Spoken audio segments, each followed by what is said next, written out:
Welcome to waves media Telugu.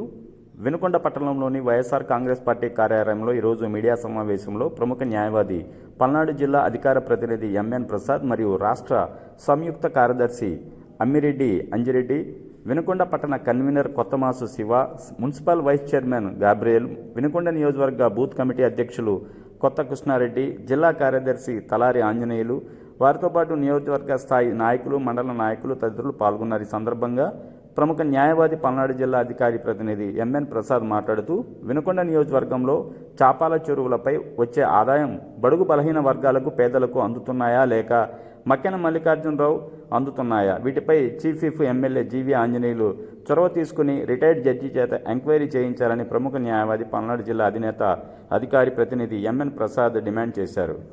వినుకొండలో వివాదాస్పద స్థలాల జాబితాలో ఆక్రమణల లిస్టు తీస్తే వాటి వెనక ఉన్నది టీడీపీ నాయకులు కాదా అని ప్రశ్నించారు. ఏదో చక్కటి పరిపాలన అందిస్తున్నాం, ఈ సందర్భం వచ్చింది కాబట్టి చెప్తా ఉన్నాం. ఎక్కడ చక్కటి పరిపాలన అందిస్తూ ఉన్నారండి? ఎందుకు ప్రజలు రోడ్డు మీదకి వస్తూ ఉన్నారు? నిన్నగాక మొన్న టీఎన్ఆర్ఎంలో 2 ఊపిరితిత్తుల మధ్య నుంచి ఒక కత్తితోటి పొడిస్తే గుండె దగ్గర దాకా వచ్చి ఆగింది ప్రసాద్ అనే వ్యక్తికి. పొడిసిన ఆయన ఎవరు? తెలుగుదేశం పార్టీ కార్యకర్త.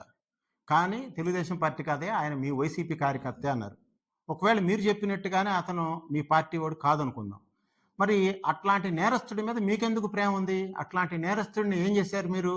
ఏం సెక్షన్ వేశారు మీరు? గ్రీవియస్ హర్ట్ కింద వెంటనే వినుకొండ కోర్టులో బెయిల్ వచ్చేటువంటి సెక్షన్ వేశారు. ఏది?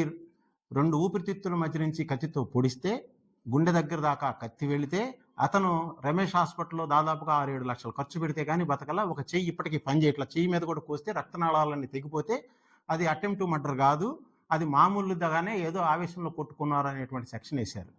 ఇది మీ రాజ్యాంగంలో మీరు చేసినటువంటిది. అదే కారు మంచిలో వినాయక నిమజ్జనంలో కనుక గొడవ జరిగితే అది మర్డర్ చేశారంట. వాళ్ళందరి మీద మర్డర్ కేసు వేశారు, 307 వేశారు. అక్కడ వాళ్ళు ఓపెన్గా దాదాపు అక్కడ ఎంతమంది ఉన్నారు? 5 సిఐలు, 7 ఎస్ఐలు, ఒక డిఎస్పీ, ఒక ఏఎస్పీ, 100 మంది పోలీసులు ఉంటే ఎవడైనా సరే అక్కడ మర్డర్ ప్లాన్ చేస్తాడా? ఏ హ్యాబిచువల్ అఫెండర్ కూడా మర్డర్ ప్లాన్ చేయడు. కానీ మీకు మాత్రం మీరు చెప్పింది వింటాడా?